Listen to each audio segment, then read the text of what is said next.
planned to go to Rutland Water, Egleton Reserve today, but Network Rail was working on the railway bridge and had decided to close the road, so there was no access to Egleton. We tried to make a detour via Oakham and come in from that direction, but the traffic was at a standstill on the approach to Oakham, so we've come here to Eyebrook, which is on the way back, so we'll just log and film what we see. There's lots of birds out there. There's lots of grey lag, black-headed gull, great crested grebe, and lots of these birds. These are gadwall. Have a coot bathing at the water's edge, and you can really see how waterproofed the feathers are. The water just rolls off in beads. There's mute swan, of course, and right at the water's edge, a moorhen. And as you'd expect, lots of mallard. Lots of people come to Eyebrook for the fishing, and it looks as though it's a busy fishing day today. We move a little further along the perimeter road. Looking out on the pontoon, I'm pretty sure that this is a common gull.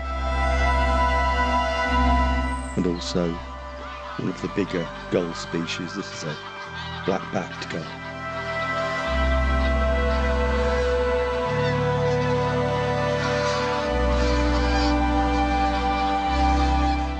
As I mentioned earlier, there's lots of grey lag geese here today, and regularly small groups take off to feed in the surrounding fields. You can see and hear them in flight all year round, but to me this is the sound of autumn and the oncoming winter. And another sign of autumn, the ripening horse chestnuts or conkers.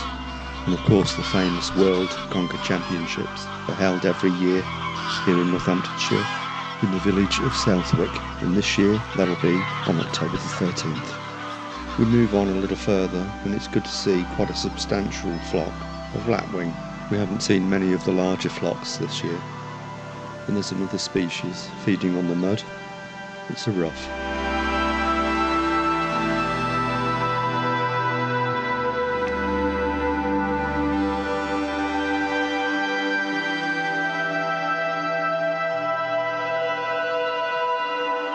There's quite a substantial flock of grey lags in the stubble fields now, and more coming in all the time. And a grey heron flies in. Looks like a youngster. We make our way to the northern inflow, passing abundant rose hips. And it's good to see people out and about, enjoying the countryside, despite the rain. We've reached the northern inflow with its distinctive large weeping willow, which looks out over the reservoir. Back in February, I filmed female kestrel and brown hare from here. This is looking in the opposite direction. I've filmed kingfishers from here in the past, but today it's gadwall, this female and a male.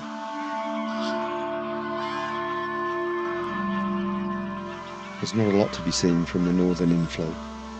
Mostly cormorant, although officially a coastal bird, they are now a common sight in many inland waterways, unlike their cousin the shag, which is found purely in coastal areas.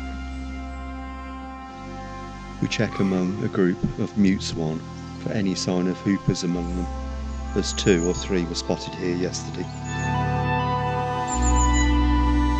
We head back now in the opposite direction to try and spot a stone chat that has been reported, moving up and down the hedgerow here.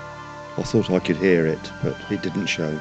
So we take a last look out on the water before heading home, and we see widgeon, a species that will become more and more numerous as the season wears on, and yet more grey lag activity. And a little more interestingly, a male shoveler, just coming out of the clips plumage, back into full plumage.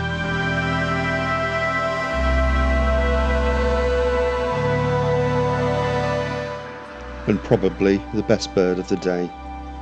It's a pintail, and I think it's the first one I've filmed this year.